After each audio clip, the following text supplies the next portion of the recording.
नमस्कार दोस्तों, मैं देवेंद्र पाल स्वागत करता हूं आप सभी का डीएसपी कोचिंग सेंटर में। देखिए दोस्तों, आज की वीडियो में हम परसेंटेज यानी प्रतिशत का पार्ट 10 कंप्लीट करेंगे। देखिए, इससे पहले हम पार्ट नंबर 1 से यानी पार्ट 1 से पार्ट 9 तक पूरा कंप्लीट कर चुके हैं। यानी टाइप नंबर 1 से टाइप नंबर 9 तक के जितने भी क्वेश्चन है, जितने भी टाइप के क्वेश्चन हम सारे कंप्लीट कर चुके हैं। आज की वीडियो में हम टाइप नंबर 10 परीक्षा में फेल पास पर आधारित प्रश्न।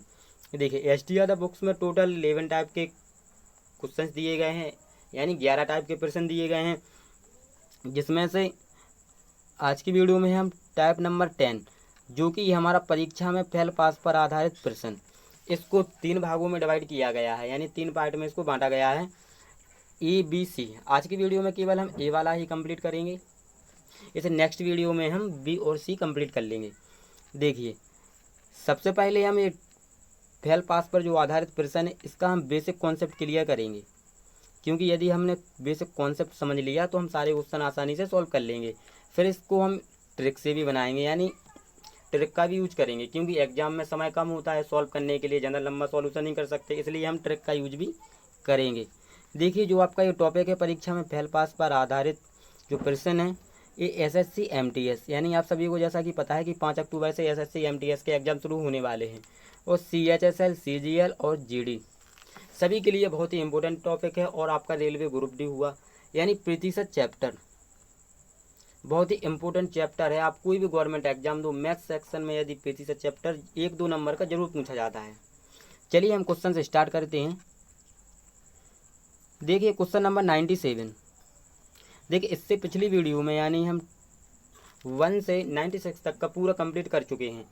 यदि आपने हमारी पिछली वीडियो नहीं देखी है तो डिस्क्रिप्शन में प्ले लिस्ट के लिंक है, आप जा करके देख लें, आपका बेसिक और अच्छे से क्लियर हो जाएगा। यदि आप प्रतिशत पहली बार पढ़ रहे हैं तो हमारी वीडियो स्टार्टिंग से देखें, यानी पार्ट 1 से देखें, आपका पूरा क्लियर हो जाएगा। चलिए हम स्टार्ट करते हैं पार्ट ए। एक परीक्षा में परीक्षार्थियों के 52% अंग्रेजी में अनुत्तीर्ण हुए। देखिए दोस्तों, अनुत्तीर्ण का मतलब है कि फेल हुए, और 42% गणित में फेल हुए, यानी 52% इंग्लिश में फेल हुए, 42% गणित में फेल हुए। तद अनुसार यदि दोनों विषयों में 17% अनुत्तीर्ण रहे हो, यानी दोनों विषयों में अंग्रेजी और गणित में 17% फेल रहे हो, तो उन दोनों विषयों में उत्तीर्ण परीक्षार्थियों का प्रतिशत कितना था। देखिए, सबसे पहले हम क्या करेंगे, जो 52% हैं, 52% हमारे इंग्लिश में फेल हुए, इंग्लिश में फेल हुए, तो हम इसको लिख लेंगे 52% हमारे इंग्लिश में फेल हुए। आगे देखिए, और 42% गणित में फेल हुए, 42% गणित में यानी मैथ्स में फेल हुए। ओके, और यदि दोनों विषयों में 17% अनुत्तीर्ण रहे हो, 17% दोनों सब्जेक्ट में फेल हुए, यानी मैथ और इंग्लिश, 17% बोथ, बोथ का मतलब होता है दोनों, दोनों में फेल हुए, यानी कि मैथ में और प्लस इंग्लिश में। इतना क्लियर हुआ आप लोगों का, इतना आप नोट कर लें। देखिए, क्वेश्चंस को बड़े ध्यान से समझना, तभी आपको समझ में आएगा आसानी से। अब देखिए आगे, 52% इंग्लिश में फेल हुए, 42% मैथ में फेल हुए यानी गणित में फेल हुए, और 17% बोथ यानी दोनों में फेल हुए, मैथ में और इंग्लिश में। अब देखिए, जो इनमें से कॉमन हो, यानी 17 हमारा कॉमन है, 17 दोनों में है। कहने का मतलब कि जो 17 है ये दोनों में है, यानी मैथ में भी है और इंग्लिश में है, यानी 17% मैथ में फेल हुए और इंग्लिश में फेल हुए। तो यानी 52 में भी हमारा 17 है और 42 में भी 17 है, तो हम इसको अलग अलग करेंगे, यानी हम 52 में से 17 को घटाएंगे और 42 में से भी 17 को घटाएंगे, तो हमारी अलग अलग वैल्यू निकल के आ जाएगी। देखिए, 52 में से हमने 17 को घटाया, बचा हमारा 35, बचा हमारा 35 प्लस, यानी जो ये संख्या निकलेगी हमारी दोनों विषयों में जो फेल हुए हैं उनकी संख्या निकलेगी, क्योंकि देखिए फेल यहाँ पे है, फेल यहाँ पे है, और वो 17% दोनों में फेल है, तो यानी फेल यहाँ पे है, तो ये हमारी फेल वाली संख्या निकल के आएगी। 52 में से हमने 17 को घटाया, क्योंकि 52 में भी 17 भाग है और 42 में भी 17 भाग है, यानी 17 हमारा कॉमन है। तो क्या करते हैं, हम कॉमन को सब्ट्रैक्ट कर लेते हैं, यानी घटा लेते हैं। आपको ये लॉजिक यहाँ पे याद रखना है। 52 में से हम 17 को घटाएंगे 35 आएगा, 42 में से हम 17 को घटाएंगे हमारा 25 आएगा, और 17 हमारा पहले से है तो 17 को लिख लेंगे। अब देखिए इनको हम क्या कर लेंगे, ऐड कर लेंगे यानी जोड़ लेंगे। 35, 25, 17 कितना हुआ, 77 हुआ। ये 77% क्या निकल के हमारे फैल निकल के आए, क्योंकि तीनों संख्या हमारी फैल में है, तो 17 हमारी फैल निकल के आए। सॉरी 77 नहीं, 77% हमारे फैल निकल के आ गए। आगे देखिए, जब 77% दोनों विषयों में क्या होंगे, फैल होंगे, तो दोनों विषयों में पास कितने होंगे यानी उत्तीर्ण कितने होंगे। देखिए कोई भी संख्या अपने आप में 100% होती है, मैंने पहले भी बताया था, कोई भी संख्या अपने आप में 100% होती है। तो यहाँ पे देखिए, तो हम 100% में से 77 को घटा लेंगे। 100% में ये हमारे 77 है, 77 को हम घटा लेंगे तो कितना बचा हमारा 23, यानी 23% दोनों विषयों में पास होंगे यानी उत्तीर्ण होंगे। चलिए एक बार इसको हम दोबारा समझ लेते हैं, यदि ठीक से समझ में ना आया हो तो। देखिए देखिए क्वेश्चन में बोला है कि 52% इंग्लिश में फेल हुए और 42% मैथ में फेल हुए और 17% दोनों विषयों में फेल हुए यानी दोनों सब्जेक्ट में फेल हुए, मैथ में और इंग्लिश में। और यदि दोनों विषयों में उत्तीर्ण परीक्षार्थियों का प्रतिशत कितना है, हमें बताना है कि दोनों सब्जेक्ट में मैथ और इंग्लिश में कितने विद्यार्थी पास हुए हैं। देखिए 52% इंग्लिश में फेल हुए, 42% मैथ में फेल हुए, 17% हमारा कॉमन है यानी दोनों में फेल हुए। तो हम क्या करेंगे, 17% को मैथ और इंग्लिश में जो फेल हुई उनमें से हम घटा लेंगे तो हमारी वैल्यू निकल के आ जाएगी 35 और 25 और 17 हमारा पहले है 17, तीनों को हम जोड़ लेंगे आ जाएगा हमारा 77। 77% फेल हुए तो पास कितने हुए होंगे, हम 100 में से घटा देंगे तो हमारा निकल के आ जाएगा पास वाला। अब देखिए इसको आप वेन डायग्राम से भी बना सकते हो, इसको नोट करना हो आप नोट कर लें या फिर स्क्रीनशॉट ले लें। देखिए बस आप केवल लॉजिक समझना यानी कंसेप्ट को समझना, आप खुद आसानी से सॉल्व कर लोगे। क्वेश्चन लगाने के यानी तरीके तो बहुत हैं, लेकिन आपको जो अच्छा लगता हो आप उसका यूज करिए। देखिए यहाँ पे हम क्या करेंगे, वेन डायग्राम यानी हम दो यहाँ पे सर्कल बना लेंगे, वृत्त बना लेंगे। देखिए जो एक भाग तो हो गया हमारा इंग्लिश के लिए, एक हो गया हमारा मैथ के लिए, और यहाँ पे आता है बीच वाला यानी हमारा कॉमन जो दोनों विषय, ये आता है हमारा दोनों के लिए, इसमें रखते हैं हम दोनों वाली वैल्यू। बिल्कुल ध्यान से समझना, तभी आपका कॉन्सेप्ट क्लियर होगा, तभी आप आगे के क्वेश्चन आसानी से सॉल्व कर पाओगे। देखिए इंग्लिश में कितने फेल होते हैं 52, यहाँ पे लिख लेते हैं। मैथ में कितने फेल होते हैं 42, और दोनों विषयों में मैथ और इंग्लिश दोनों में कितने होते हैं 17। अब आगे देखिए, ये जो पूरा सर्कल है ये हमारे इंग्लिश का है और जो ये पूरा सर्कल है ये मैथ का है, लेकिन 52 में से 17 इंग्लिश में भी फेल हो रहा है क्योंकि ये 17 हमारा दोनों में है, तो 52 में से ये 17 वाला हम निकाल देंगे, कितना बचेगा हमारा 35 लिख लिया हमने। इसी प्रकार ये 42 यानी मैथ का भी हिस्सा आधा इसमें चला गया 17, तो 42 में से हम 17 को घटा लेंगे आ जाएगा हमारा 25, तीनों को हम ऐड कर लेंगे 35, 17, 25 कितना आ जाएगा हमारा 77। 77% दोनों विषयों में क्या होंगे फेल, क्योंकि हमने फेल वाली वैल्यू ली थी, यानी कि देखिए अनुत्तीर्ण 52% यानी इंग्लिश में फेल और 42% गणित में फेल और 17% दोनों में फेल। यानी जो दोनों में जो वैल्यू होती है वो कभी चेंज नहीं होती है, वो एग्जैक्टली हम यानी उतार के रख देते हैं जो हमें क्वेश्चन में दी होती है। जो बीच वाली वैल्यू होती है दोनों वाली वैल्यू ये कभी चेंज नहीं होती, यानी ये नो चेंज। और इन वैल्यू को हम चेंज कर सकते हैं, जैसे कि यहाँ पे 52% पास होते हैं और 42% फेल होते हैं, तो इनको हमें चेंज करना पड़ता है, यानी हम 100 में से घटा दें तो पास कर लेते हैं या फेल कर लेते हैं हम।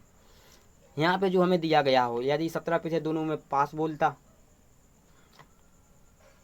तो हम दोनों वैल्यू पास की बनाते, यदि कॉमन हमारा फेल होता तो हम दोनों वैल्यू फेल की बनाते।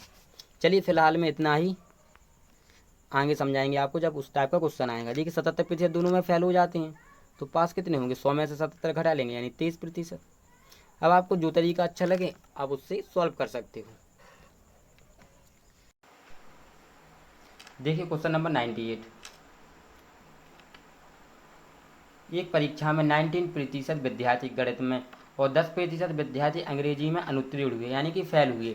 यदि सारे विद्यार्थियों में से 7% विद्यार्थी दोनों विषयों में अनुत्तीर्ण होते हैं, यानी कि फेल होते हैं। तो दोनों विषयों में उत्तीर्ण होने वाले विद्यार्थियों की संख्या कितनी है। देखिए इसको भी हम बिल्कुल वैसे ही करेंगे। देखिए जो 19% है, यानी कि 19% है, 19%, 19% मैथ्स में क्या हो रहा है, फेल हो रहा है। 19% मैथ्स में फेल हो रहा है और 10% यानी 10% इंग्लिश में फेल हो रहा है और 7% यानी 7% दोनों में फेल हो रहा है, यानी बोथ मैथ प्लस इंग्लिश। देखिए मैंने क्या बताया था आपको फर्स्ट क्वेश्चन में, 97 क्वेश्चन में, कि यानी जो हमारी कॉमन वैल्यू होती है उसको हम क्या कहते हैं, सबट्रैक्ट करते हैं, यानी सो हमारी दो वैल्यू निकल के आ जाती हैं। यानी कि जो मैथ वाली वैल्यू में से हम घटाएंगे और इंग्लिश वाली वैल्यू में से हम घटाएंगे, क्योंकि 7 है जो हमारा वो 19 में भी है और 10 में भी छुपा हुआ है, क्योंकि M प्लस ई यानी मैथ प्लस इंग्लिश दोनों में है, बोथ, बोथ का मतलब दोनों होता है। तो 19 में से 7 को घटाएंगे कितना बचेगा हमारा 12, प्लस कर लेंगे हम 10 में से 7 को घटाएंगे बचेगा हमारा 3 और 7 को हम लिख लेंगे क्योंकि 7 हमें दिया हुआ है। तो हमारा कितना हो जाएगा 22% क्या हो रहा है, दोनों विषयों में फेल हो रहा है, क्योंकि तीनों फेल की वैल्यू है हमारी। तो 22% यदि फेल होते हैं तो पास कितने होंगे, तो हम 100 में से घटा लेंगे, 100 में से 22 को घटाया तो कितना आ गया 78। यही क्वेश्चन है पूछा था कि कुल विद्यार्थियों का यानी कि कितना प्रतिशत दोनों विषयों में पास होगा, तो सभी विद्यार्थियों का 78% पास होगा। ये हो जाएगा राइट आंसर। इसको आप चाहो तो वेन डायग्राम से भी बना सकते हो। चलो मैं इसको और वेन डायग्राम से बना एक बार सॉल्व करवाते हैं, फिर इसके बाद हम वेन डायग्राम से सॉल्व नहीं करवाएंगे। देखिए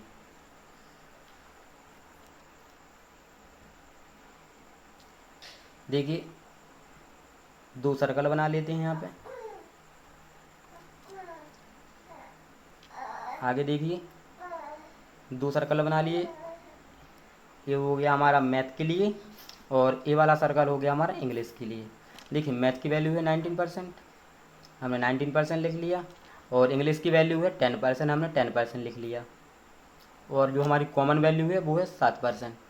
देखिए हम कॉमन वाली वैल्यू घटाते हैं, 19 में से 7 को घटाया आया हमारा 12, 10 में से 7 को घटाया आया 3, तीनों को हम जोड़ लेंगे हो जाएगा हमारा 22% दोनों में फेल हो रहा है, 100 में से हम 22 को घटा लेंगे आ जाएगा 78%, यानी दोनों विषयों में फेल हो रहा है। ये हो जाएगा हमारा राइट आंसर। देखिए दोस्तों यदि आप हमारे चैनल से जुड़ गए तो यदि आपको मैथ बिल्कुल भी नहीं आती है तो भी आपको मैथ बहुत ही ईजी लगने लगेगी, यानी आप मैथ का कोई भी क्वेश्चन हो आप आसानी से सॉल्व कर लोगे, ये मेरी गारंटी है, लेकिन आपको रेगुलर रहना पड़ेगा। चलिए देखते हैं क्वेश्चन नंबर 99। देखिए एक विद्यालय में 90% छात्र अंग्रेजी में उत्तीर्ण हुए, यानी अंग्रेजी में पास हुए, और 85% गणित में पास हुए, 150 दोनों में पास हुए। इन दोनों विषयों में कोई भी छात्र अनुत्तीर्ण ना हो, यानी कोई भी छात्र फेल ना हो, तो छात्रों की कुल संख्या कितनी है। देखिए क्वेश्चन वही है लेकिन थोड़ा सा घुमा दिया है, यानी थोड़ी सी लैंग्वेज चेंज कर दी है। यहाँ पे प्रतिशत में नहीं देकर हमें संख्या में दे दिया है। देखिए टोटल विद्यार्थी हम मान लेते हैं, कुल संख्या पूछी हम मान लेते हैं 100, टोटल विद्यार्थी हमने मान लिए 100, जिसमें से 90% इंग्लिश में पास होते हैं और 85% मैथ में पास होते हैं। तो टोटल कितने विद्यार्थी हो गए, 85 और 90 कितने होगा 175। टोटल विद्यार्थी 175 होगा लेकिन हमने माने थे 100, तो यानी जो 75% जो एक्स्ट्रा विद्यार्थी आए ये आए दोनों विषयों वाले, यानी जो दोनों विषयों में पास हुए। ये बात आपको याद रखना है। टोटल विद्यार्थी देखो हमने 100 माने थे लेकिन विद्यार्थी कितने हो रहे हैं हमारे 175, तो यानी जो एक्स्ट्रा है 100 से ऊपर है वो दोनों विषयों वाले, यानी दोनों विषयों में पास हुए, क्योंकि कोई भी छात्र अनुत्तीर्ण ना हो, क्वेश्चन में पहले से लिखा हुआ है। तो 75% दोनों विषयों में क्या पास हुई है। लेकिन क्वेश्चन में बोला है कि 150 दोनों में पास हुई, यानी हमें 150 की वैल्यू दी गई है। हमें 150 की वैल्यू, सॉरी 75 की वैल्यू हमें दी गई है 150। देखिए यहाँ पे 75 की वैल्यू दी गई है हमें 150। तो यहाँ से हम 1 की वैल्यू निकाल सकते हैं, 150 बटे 75। अब देखिए 75 से 150 काटेंगे, 1 कटेगा 2 बार। 1 की वैल्यू आ गई हमारी 2। पूछा है कुल छात्रों की संख्या, कुल माना था हमने 100, तो 2 में कर देखिए हम 100 का गुणा, तो आ जाएगा हमारा 200। ये हो जाएगा हमारा right answer, option number C. देखिए दोस्तों क्वेश्चन नंबर 100। किसी परीक्षा में इंग्लिश में 70% और गणित में 80% अभ्यर्थी पास होते हैं और 10% दोनों विषयों में फेल हो जाते हैं। यहाँ पे देखिए जो कॉमन वैल्यू हमें दी गई है 10, ये दी गई है हमें फेल वाली। और जो इंग्लिश यानी 70% जो इंग्लिश में पास हो रहा है और 80% गणित में पास हो रहा है, ये दो वैल्यू हमें पास में दी गई, यानी 70 और 80 हमें पास में दी गई, लेकिन कॉमन वैल्यू हमें फेल में दी गई। तो देखिए हम कैसे बदलेंगे, यानी जो 70% है, देखिए यहाँ पे 70%, जो 70% है ये इंग्लिश में पास होते हैं, 70% इंग्लिश में पास होते हैं, तो फेल कितने होंगे 30%। क्योंकि कोई भी संख्या अपने आप में 100% होती है, यदि 70% इंग्लिश में पास होते हैं तो 30% इंग्लिश में फेल होंगे, इंग्लिश में फेल होंगे। यहाँ पे हम लिख लेते हैं। आगे देखिए 80% अभ्यर्थी मैथ्स में पास होते हैं, तो फेल कितने होंगे 20%, फेल 20% होंगे मैथ में। ओके, अब हमने ऐसा क्यों किया, क्योंकि हमने बताया था कि जो दोनों वाली वैल्यू यानी कॉमन वैल्यू यदि हमें फेल में दी गई है तो हम दोनों वैल्यू को फेल में चेंज करेंगे, यदि पास में दी गई है तो दोनों वैल्यू को हम पास में चेंज करेंगे। यहाँ पे हमें 10% दोनों विषयों में फेल होते हैं, इसलिए हमने इसको भी फेल में बदला और इसको भी फेल में बदला, यानी इंग्लिश को और मैथ दोनों को हमने फेल में बदल लिया। अब देखिए जो 10% है, 10% ये हमारे मैथ और इंग्लिश यानी दोनों में फेल होते हैं, बोथ फेल होते हैं। अब देखिए इसको हम या तो डायग्राम से कर लेते या इसको हम डायरेक्ट कर लेंगे। देखिए हमारी वही कंडीशन बन गई। देखिए आगे 30% और 20%, इन दोनों में से हम क्या करेंगे, कॉमन को घटाएंगे, यानी हम 30 में से 10 को घटाएंगे, बचेगा हमारा 20। इसके बाद हम 20 में से 10 को घटाएंगे, बचेगा हमारा 10। और यहाँ पे 10 तो हमें दिया गया है तो हम 10 को लिख लेंगे। अब क्या कर लेंगे, हम तीनों को जोड़ लेंगे, तो कितना हो जाएगा हमारा 40। कितना हो जाएगा हमारा 40, यानी दोनों विषयों में 40% विद्यार्थी फेल होते हैं।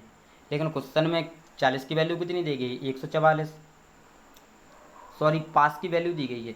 जब 40% विद्यार्थी क्या दोनों विषयों में फेल होंगे तो पास कितने होंगे हमारे 60, क्योंकि हम 100 में से घटा लेंगे तो पास होंगे हमारे 60। और 60 की वैल्यू हमें दी गई है 144, क्योंकि जो 144 जो वैल्यू दी गई है ये हमें पास में दी गई है। यदि फेल में दी जाती तो हमें डायरेक्ट 40 की वैल्यू दी होती, लेकिन पास में दी गई है यानी 60% की हमें वैल्यू दी गई है। देखिए 60% की जो हमें वैल्यू दी गई है वो दी गई है 144। तो यहाँ से हम 1 की वैल्यू आसानी से निकाल सकते हैं, 144 बटे 60। देखिए 60। अब आगे देखिए हमें वैल्यू चाहिए 100 की,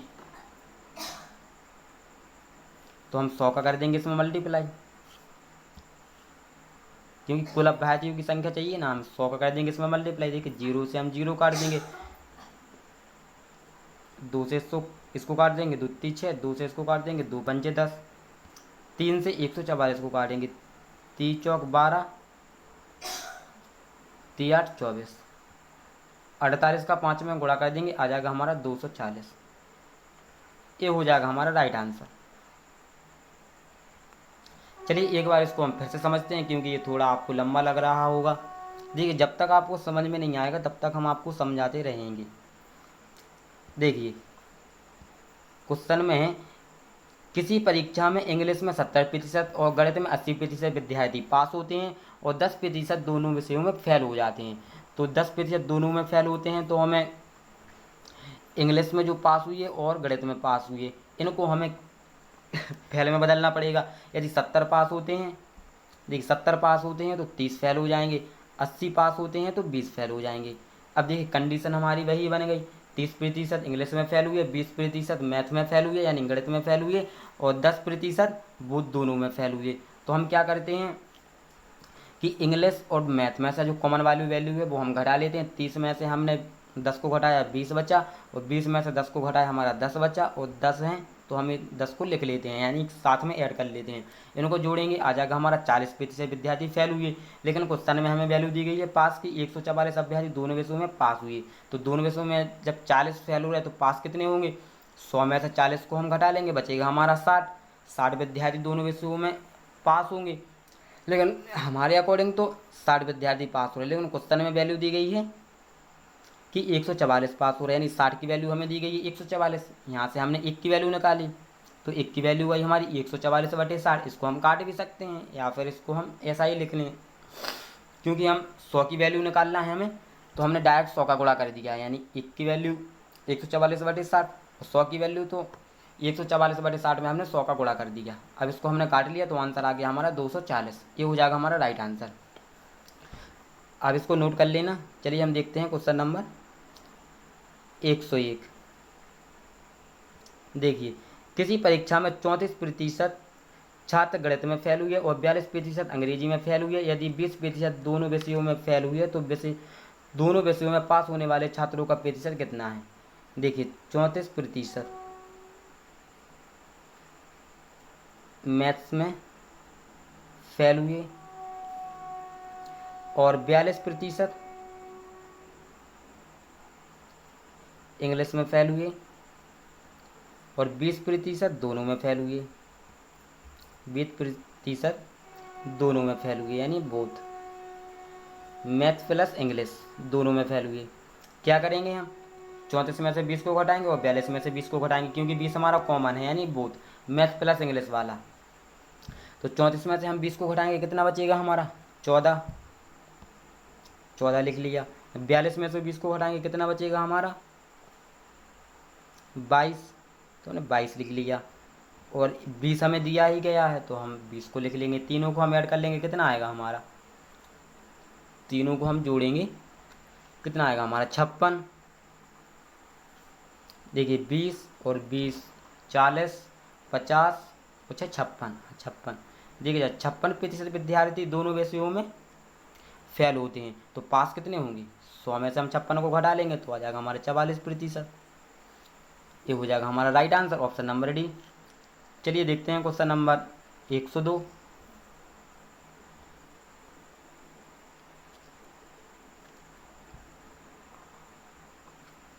देखिए क्वेश्चन ज़्यादा जूम हो गया, हाँ देखिए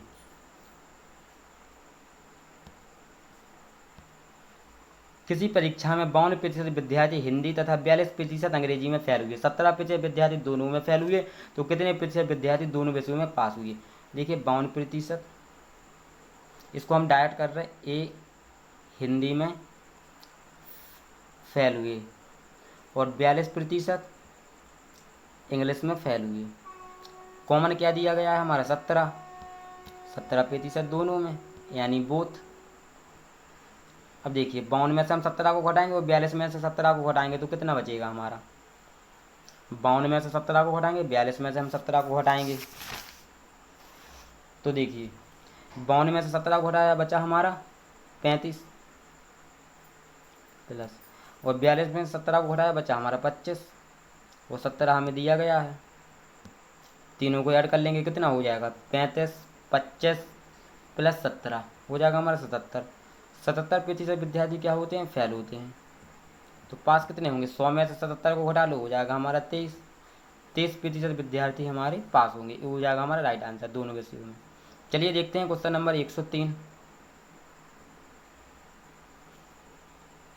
देखिए 40% लोग समाचार पत्र एक्स पढ़ते हैं, 50% लोग समाचार पत्र बाई पढ़ते हैं और 10% लोग दोनों समाचार पत्र पढ़ते हैं। कितने प्रतिशत लोग दोनों में से कोई भी समाचार पत्र नहीं पढ़ते हैं? देखिए 40% एक्स पढ़ते हैं और 50% बाई पढ़ते हैं और 10% लोग दोनों पढ़ते हैं। 10% दोनों पढ़ते हैं, यानी बोथ, एक्स प्लस वाई। आप चाहो इसको वेन डायग्राम से भी बना सकते हो, आपको जैसा अच्छा लगे आप वैसे तरीके से सॉल्व करना। देखिए 10 हमें कॉमन दिया गया, यानी बोथ दोनों में है, तो 40 में से 10 को घटाया आया हमारा 30। 50 में से 10 को घटाया, 50 में से 10 को आया हमारा 40 और 10 हमें दिया गया है पहले से। कितना हो जाएगा 30 40 70 10 80। टोटल 80% विद्यार्थी दोनों पढ़ते हैं, यानी समाचार पत्र एक्स और वाई दोनों पढ़ते हैं। कितने प्रतिशत विद्यार्थी नहीं पढ़ते हैं? 100 में से जब 80% विद्यार्थी पढ़ते हैं दोनों, तो बचे कितने हमारे 20 और 20% नहीं पढ़ते हैं। ये हो जाएगा हमारा right answer, option number C. चलिए देखते हैं क्वेश्चन नंबर 104 यानी 104। देखिए ये भी बिल्कुल सेम है। एक सर्वे में 30% लोगों के पास सेलुलर टेलीफोन पाया गया और 75% लोगों के पास पर्सनल कंप्यूटर पाया गया। यदि 25% लोगों के पास सेलुलर टेलीफोन और पर्सनल कंप्यूटर दोनों हैं, तो लोगों का वह प्रतिशत जिनके पास सेलुलर टेलीफोन या पर्सनल कंप्यूटर दोनों नहीं होगा। देखिए 30% के पास सेलुलर टेलीफोन, इसको हमने शॉर्ट में लिख दिया, और 75% के पास, ये प्रतिशत में है, 75% के पास पर्सनल कंप्यूटर है और 25% के पास दोनों हैं, यानी दोनों हैं, यानी बोथ है। इंग्लिश में हम इसको दोनों को बोथ बोलते हैं। देखिए 30% के पास सेलुलर टेलीफोन है, 75% के पास पर्सनल कंप्यूटर है और 25 के पास दोनों है, यानी सीटी है और पीसी है, शॉर्ट में बोलें तो। अब देखिए जो कॉमन वाली वैल्यू उसको हम घटाएंगे। 30 में से हमने 25 को घटाया, बचा हमारा 5, और 75 में से 25 को घटाया, बचा हमारा 50, और 25 हमें पहले से दिया गया है तो हमने 25 को ऐड कर लिया। कितना हो गया टोटल हमारा 80। 55 और 25 कितना हुआ 80, यानी 80% के पास दोनों पाए गए, यानी सीटी और पीसी, सेलुलर टेलीफोन और पर्सनल कंप्यूटर। तो कितने लोगों के पास नहीं पाएगा? 20 के पास नहीं पाएगा, यानी 100 में से 80 को घटा लिया, 20 के पास नहीं पाएगा। ये हो जाएगा हमारा राइट आंसर। अगर दोस्तों आपको वीडियो अच्छी लगी हो, क्वेश्चन आपको सारे अच्छे से समझ में आ गए हो, तो वीडियो को लाइक ज़रूर कर देना और अपने दोस्तों के पास शेयर भी करना जो भी गवर्नमेंट एग्ज़ाम की तैयारी कर रहे हैं। और यदि आप हमसे, हमारे चैनल से एस.टी. यादव बुक्स का कंप्लीट सॉल्यूशन चाहते हैं तो हमारे चैनल को सब्सक्राइब जरूर कर लेना। मिलते हैं नेक्स्ट वीडियो में।